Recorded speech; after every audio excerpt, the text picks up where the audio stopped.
21 বছর পর সময় হলো জামাই ষষ্ঠী করার। সময়ের কাজ সময় না হলে না সেই ফিলিংসটা থাকে না। রেডি হয়ে গেছি, বেরোবো। ছেলে রেডি? রেডি। জামাই ষষ্ঠী করতে যাচ্ছি প্রথমবার। অনেক ঝগড়াঝাটি করে শাড়ি পরেছি। মা বলেছিল 9:30টার মধ্যে ঢুকতে, তাহলে কি হবে, রিচুয়ালস, ব্রেকফাস্ট আর লাঞ্চ সব প্রপার টাইমে হবে। কিন্তু ঝগড়া, এই যে আমি সালোয়ার কামিজ পরে বসেছিলাম 9টার সময়, উনি যাবেন না আমার সঙ্গে, বললো শাড়ি না পরলে আমি যাবই না জামাই ষষ্ঠীতে। তাই বাধ্য হয়ে শাড়ি পরলাম। এই যে আসছেন আমাদের জামাই। আজকাল কিন্তু ওই মাছ আর মিষ্টি নিয়ে যাওয়ার রেওয়াজটাই চলে গেছে, কারণ মিষ্টি অর্ধেক লোক খায় না। আমার শ্বশুরবাড়িতে, বাপের বাড়িতে, মানে শ্বশুরবাড়িতে তবু খায়, বাপের বাড়িতে তো কেউই খায় না। তো অবশ্যই মন জিনিস ভরসা, প্যাটিস অ্যান্ড পেস্ট্রি, ও জাস্ট অসম। গিয়ে ড্রেস চেঞ্জ করতে হলো, আমিও মেজাজ দেখিয়েছি। মা অলরেডি রেডি করে রেখেছিল, অনেকটা দেরি হয়ে গেছিলো, 10টা 10:30 বেজে গেছে। এটা হচ্ছে আরতির। মা দেখুন, হাতে ব্যথা, কোমরে ব্যথা, পায়ে ব্যথা। তো এই যে বললাম না, প্রপার জিনিস প্রপার টাইমে না হলে না তারপরে গিয়ে আর করতে ইচ্ছা করে না। মায়ের এত কষ্ট দেখলে না আর ভালো লাগে না তখন। তাছাড়া আমরা মোটামুটি রেডি করেছে, জামাইকে সামনে বসিয়ে এসি চালাতে হয়েছে, অসম্ভব গরম ছিল। এই হচ্ছে বাটা আর এই হচ্ছে মিষ্টির প্লেট। মা এখন শুরু করে দেবে ফল কাটতে। এটা তো বাটা ধরা বলে, কি যেন বাটা ধরা না কি ধামা ধরা কি এটা বলে যেন, যাই হোক। মা এখন প্লেটে মানে ফল সাজাবে। দেখুন মাই কাটবে, বলছে না আমি কাটবো। দেখুন হাত দেখুন বাঁধা। এইভাবে ভালো লাগে? হেল্প তো করলাম, কিন্তু অর্ধেক কাজ তো মা করেছে। আর সব থেকে বড় কাজ যেটা খাবার রেডি করার, সেটা হচ্ছে ওয়ান অ্যান্ড অনলি আমার বৌদি। বৌদি একটাই, দাদা একটাই। তবে আজকের দিনে একজন নেই, সেটা হচ্ছে আমার বড় জামাইবাবু। সে থাকলে আরও ভালো হতো, দুজন জামাই একসঙ্গে ফটো সেশনও করা যেত। আমার বৌদি কিন্তু সাজতে সবচেয়ে ভালোবাসে, অথচ ও আজকে কিন্তু সাজতে পারেনি। পসিবল নয়, আমি হলে তো এইটুকুও সাজতে পারতাম না। সারা রান্না বান্না করে তারপর সমস্ত রিচুয়ালসে মাকে হেল্প করে তারপরে গিয়ে সেজে দাঁড়ানো, আমাকে বলে তো আমার মাথা পুরো পাগলা হয়ে যেতাম আমি। ও বলেই পসিবল। দারুণ সেফ, দারুণ সেফ, দারুণ সেফ। কথায়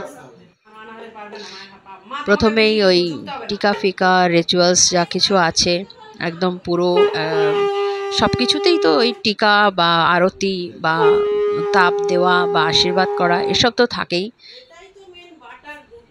এই প্রথমবার হচ্ছে, তাই আমার বর এক্সাইটেড ছিল, কিন্তু তৃপ্তিটা পেয়েছে। বাট মায়ের কষ্ট হচ্ছে বলে আমি বলেছি অন্তত লাস্ট টাইম। কেননা জামাই ষষ্ঠী আমি যে 21 বছর পরে করছে ঠিকই কথা, খাওয়ানোর যদি মেন হয় জামাই ষষ্ঠীতে, তাহলে 21 বছর ধরে দাদা প্রচুর খাইয়েছে। ওর প্রত্যেকটা পছন্দের জিনিস দাদা আগে থেকে রেডি করে রাখতো। হেলসা বলুন, কই বলো, কালো জাম, এসব ওর ভীষণ পেয়ারের খাবার। হ্যাঁ, শুধু কাঁঠালটা ছিল না, কারণ অত বড় কাঁঠাল ভাঙলে খাবেটাকে, ও একা ছাড়া আমার কেউ কাঁঠাল পছন্দ করে না। শুধু কাঁঠালটা ছিল না, তাই বড় জামাই থাকলে হয়তো দুজনের মিলে আর কি একটা কাঁঠাল খেতে পারতো, তাহলে হয়তো কাঁঠালটা থাকতো। যার জন্য কাঁঠালটা ছিল না। আমার তো দেখলেই মাথা খারাপ হয়ে যায় কাঁঠাল। শুধু কাঁঠালের সিডসটা খাই। কাঁঠালের সিডসের ভর্তা হচ্ছে আমার ছেলের এবং আমাদের প্রিয়। তো এইভাবে রিচুয়ালসটা হয়েছে পুরো টেবিলে বসেই, কারণ মা নিচে বসে তো পারেই না, আর এখন ও বুড়ো হয়ে গেছে তো নিচে বসতে পারবে না। জামাইয়ের শেষ হলে বউ ষষ্ঠী, দেন মেয়েদেরকেও দিতে হয় ধাগা বাঁধা। এটা কি ধাগা বলে আমি জানি না, যাই হোক এই ধাগা বাঁধাও ব্যাপারটা আছে। তো সেও আমার বৌদি মনে করিয়ে দিল মাকে যে মা তুমি তো ধাগাটা আনোইনি, মানে সুতো কি বলে, যাই হোক কিছু একটা বলে, আমি জানি না ঠিক কি বলে। সেও আমার বৌদি মনে করিয়ে দিল, কারণ রিচুয়ালসের ব্যাপারে ও খুব বেশি জানে আমার থেকেও। এটা কিন্তু ঠিক, মানে ও বাড়ির বউ হিসেবেও পারফেক্ট আর কি, একদম। এসব ব্যাপার জানতে হয়, সেগুলো আমি সত্যিই জানি না। কত করবে, এই যে এই হাত ব্যথা নিয়ে বসে থাকবে এরপরে। সেই জন্যই আমি বলেছি এটাই লাস্ট করো, কিন্তু ও বৌদি বলছে না আমি পারবো। ওরও হাতে ব্যথা প্রচণ্ড। এইভাবে কতদিন ও করতে পারবে আমি জানি না। যাই হোক, ওকে হ্যাটস অফ যে ও এইগুলো এত কিছু অ্যারেঞ্জমেন্ট করতে পারছে এখনো। এর পরের পর্ব তাপ দেওয়া, পুরো বডিতে বিশেষ বিশেষ জায়গায়, কত 5টা 7টা কী সব ব্যাপার, সেই সব জায়গায় তাপ দেওয়া। মানে সমস্ত রিচুয়ালস প্রথমবার বলে করেছে। আর আমার দিদির অবশ্য বিয়ের অষ্টমঙ্গলার দিনেই পড়েছিল জামাই ষষ্ঠী, যার জন্য প্রথমবারটা বেশি এক্সাইটেড আমিও ছিলাম। অন্যরকম ব্যাপারটা ছিল, মানে পুরোহিত মশাই সমস্ত রিচুয়ালসটাই করে দিয়েছিলেন। এই হচ্ছে বাটা ধরে দেওয়া, এটাই নাকি মেন। এটার এই বাটা ধরে দেওয়া, এরপর এই যে পাখার বাতাস করা, এটাই হচ্ছে মেন। মানে শুধু যে জামাইকে করবে তা না, মানে এটা আজকাল তো এটা বউকেও করে, মেয়েদেরকে, মেয়ে এবং মেয়ের বাচ্চা এবং বউয়ের মানে ছেলের বাচ্চা সবাইকে, যেহেতু ষষ্ঠী সেই হেতু, এবং মিষ্টি খাইয়ে দেওয়া। তো এই পর্বটা শেষ হলো। ঝাল হিসেবে রাখা হয়েছে লুচি, ব্রেকফাস্ট উইথ ব্রেকফাস্ট, ফ্রুটস, মিষ্টি আর ব্রেকফাস্ট। এটা তো প্রথম পর্ব গেল, জাস্ট রিচুয়ালস। কোথায় যেন পড়লাম, জামাই ষষ্ঠীর উৎপত্তি হয়েছে আগেকার দিনের সেই বিয়ের রিচুয়ালস থেকে। 13 বছরের মেয়ের সঙ্গে 40 বছরের বুড়োর বিয়ে দেওয়া হতো। তারপরে সেই বুড়োর নাকুচু বন্ধ করার জন্য তাকে ঘরে ডেকে জামাই আদর করে তাকে খাইয়ে দিয়ে মন তুষ্টি করা, যাতে সে মেয়েকে ভালো রাখে। আবার কিছু ক্ষেত্রে শুনেছিলাম মেয়েদেরকে আগে বিয়ের পরে শ্বশুরবাড়ির থেকে বাপের বাড়িতে আসতে দেওয়া হতো না, তাই জন্য এই এক বিশেষ দিনে জামাই ষষ্ঠী করার জন্য ডাকা হতো। এবার শুরু হলো বউ পর্ব। বউকেও বাটা ধরে দেওয়া হলো বউ ষষ্ঠীতে। আরও ভালো করে হয়তো করতে পারা যেত যদি সময়টা আরেকটু থাকতো। এরপর ওর প্লেটও সাজানো হয়েছিল, কিন্তু ও আজকাল আর মিষ্টি খায় না। মা বাস চিটি কেটে ওকে মিষ্টি দিয়েছে। ও বললো যে আমার মিষ্টি খাবো না, কারণ ওর একটুখানি সবারই একটু একটু করে মানে ক্যান্সেল করছে সব নিজের জীবন থেকে আস্তে আস্তে। মেনটেন করাটা আজকালকার একটা ভালো গুড হ্যাবিট হয়ে গেছে সবার। তো ওই জন্য এখন চলছে বউ ষষ্ঠীর রিচুয়ালস, সেম অবশ্যই। সত্যি ও প্রচুর করেছে। ও যে এইভাবে এসে শুধু শাড়িটা ব্লাউজটা পরে এসে বসতে পেরেছে, এর জন্য আমি ওকে মানে ভীষণভাবে ধন্যবাদ জানাই এবং হ্যাটস অফ, যে এইটুকু বসা ভাই, এত রান্না বান্না করতে এসে অর্ধেক রাস্তায় এসে বসে আবার এই রিচুয়ালস কমপ্লিট করে আবার গিয়ে রান্না করা, জাস্ট কোয়াইট আমার পক্ষে জাস্ট কোয়াইট ইম্পসিবল লাগে। কিন্তু ও পেরেছে, ও পারে এবং ও পেরেছে। কাঁচের প্লেট এত ভারী, মা ধরতেই পারছে না, মায়ের হাত কাঁপে এখন, তাই জন্য আমি ধরে জাস্ট হেল্প করছি মাত্র মাকে। আশীর্বাদ নেওয়াটা সব থেকে বেশি জরুরি এই দিনে, আশীর্বাদ নেওয়াটা। এরপরে আমি করছিলাম বউ ষষ্ঠী একটু, হ্যাঁ, একটা ছোট্ট আদান প্রদানের মাধ্যমে আমি একটু করলাম বউ ষষ্ঠী। কারণ আমাদের শ্বশুরবাড়িতে মানে বাপের বাড়িতে যাতায়াত, শ্বশুরবাড়িতে আমার বরের, কিন্তু বাপের বাড়িতে যে যাতায়াত সেটা এই জামাই ষষ্ঠী পালন সব কিছুই ওর জন্য। ও যদি মেনটা না করতো পার্টটা, তাহলে কিন্তু এটা পসিবল হতো না। সেজন্য বউ ষষ্ঠী শেষ হওয়ার পরে শুরু হবে ছানাপোনা ষষ্ঠী, মানে আমার এবং আমার ছেলে।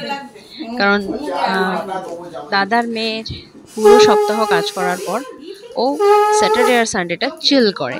তো ন্যাচারালি সানডেটা ছিল, জামাই ষষ্ঠীর দিনটা ছিল সানডে, তাই আমরাই সবাই মিলে বসছিলাম আবার, এবং মা প্রত্যেকের সঙ্গে সেম রিচুয়ালস। আমার ছেলে যেহেতু ষষ্ঠী সেহেতু ছানাপোনাদেরও করতে হয়, এটাই আমাদের ফ্যামিলির রেওয়াজ। তো মা সেটাই করছিল। প্রত্যেককে করতে করতে মা টায়ার্ড হয়ে গেছিলো, লাস্টের দিকে মা ঘুম পাচ্ছিল মায়ের। মাকে প্রত্যেকটা মুহূর্তে সেই করতেই হয়, বয়স হয়ে গেলে সব মানুষই বাচ্চার মতো হয়ে যায়। এই হাওয়াটাই শান্তির হাওয়া। ফল তো কেউ খেতে ভালোই বাসে না। এবারে দাদার পর্ব, আর দাদার মেয়ে মানে ভাইজির পর্বটা আমি দেখাতে পারলাম না, কারণ ওর সময়টা আমি ছিলাম না সেই মুহূর্তে, আর সেই মুহূর্তে আমরা খেতে বসে গেছিলাম, যার জন্য আর হয়ে ওঠেনি। এটা হলো আমার আর মায়ের স্পেশাল পর্ব। এই পর্ব শেষ হলো, সকালের রিচুয়ালস অ্যান্ড ব্রেকফাস্ট শুরু। জামাই বসে বসে খাচ্ছেন লুচি আর ঘুগনি অ্যান্ড উইথ মিষ্টি অ্যান্ড ফল। ফল তো ওনার সব থেকে বেশি পছন্দ, পেয়ারা খেয়েছেন, লিচু, সব ফল একটা একটা করে খেয়েছে। কাঁঠালটা হলে ওনার বেশ ভালোই। সাজাগোজা করে হয়ে গেল জামাই ষষ্ঠী। এখন দেখো রান্না বসতে হয়েছে। কেন আমি বলছি যে এটাই শেষ করব, এই জন্য রোজের খাওয়া, রোজের ঘুমোনো, রোজের নিত্যদিনের কাজ। কি তৈরি হচ্ছে? ইলিশ মাছের ঝোল। ইলিশ মাছের তেল ঝাল। ও ইলিশ মাছের তেল ঝাল। এই যে মাছ ভাজা হয়ে রয়েছে, এই যে এত কিছু রান্না হয়ে গেছে অলরেডি। আমি মটনটা বার হয়নি। মাটন হলো, চাটনি, পাঁপড়, ইলিশের তেল ঝাল, ভাত ওখানে ফ্যান ঝাড়া হচ্ছে, 6 রকম ভাজা, 6 রকম ভাজা, আর মাছের মাথা দিয়ে মুগের ডাল, মাছের মাথা দিয়ে মুগের ডাল, ইলিশের তেল ঝাল, ইলিশের তেল ঝাল, মাটন কষা, মাটন কষা, চাটনি, পাঁপড়, মিষ্টি। চাটনি, পাঁপড়, মিষ্টি। এই হচ্ছে জামাই ষষ্ঠীর খাবার। বানিয়েছে কে? শেফ টুম্পা পুরকায়স্থ। লাইটটা ওই টিউব এইটা বন্ধ করলে তবে হবে। লাইটটা ভীষণ গন্ডগোল করছে। লাইট। জামাই ষষ্ঠীর রিচুয়ালস কমপ্লিট হওয়ার পর ও আবার রান্নাঘরে গিয়ে নাইটি পরে ঢুকে পড়ে এবং খাবার রেডি করে ফেলে। বাস এই হচ্ছে খাবার রেডি হয়ে গেছে। তুই একটা একটা করে আমি বললাম যে পুরো খাবারটা পুরো সাজিয়ে দিই, তারপর তুমি শুরু করো। উনি তো এসে বসেই শুরু করে দিল। আমি আপনাদেরকে পুরো সাজিয়ে দেখাতে পারলাম না। মানে ব্লগ কি করবে, এরমভাবে ব্লগ করে কেউ? সবাই তো খায় না, বরঞ্চ শুধু সাজায়। উনি তো সাজানোর আগে খেয়ে ফেললা শুরু করে। দেখুন শুরু করে দেবে এক্ষুনি খাওয়া। কত করে বারণ করলাম যে একটুখানি আমাকে সাজাতে দাও। দেখো কি কি আছে বলে দিচ্ছি ভাই। এটা উচ্ছে ভাজা আছে, তার পাশে কি আছে? বেগুন ভাজা, আলু ভাজা, পটল ভাজা, ঢেঁড়স ভাজা, ভাত। এটা হচ্ছে ডাল। ডালে কি আছে? ডালে মাছের মাথা দিয়ে ডাল। এটা ইলিশের তেল কালিয়া। এটা চাটনি, এর মাঝখানে একটা কিছু ঢুকবে। আমাদের 5 রকম কেন দিয়েছে? জামাইয়ের খাদ্য।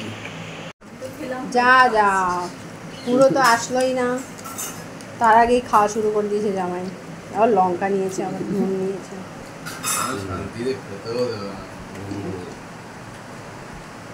ড্রেসও পরেনি, দেখ পাঞ্জাবিটা।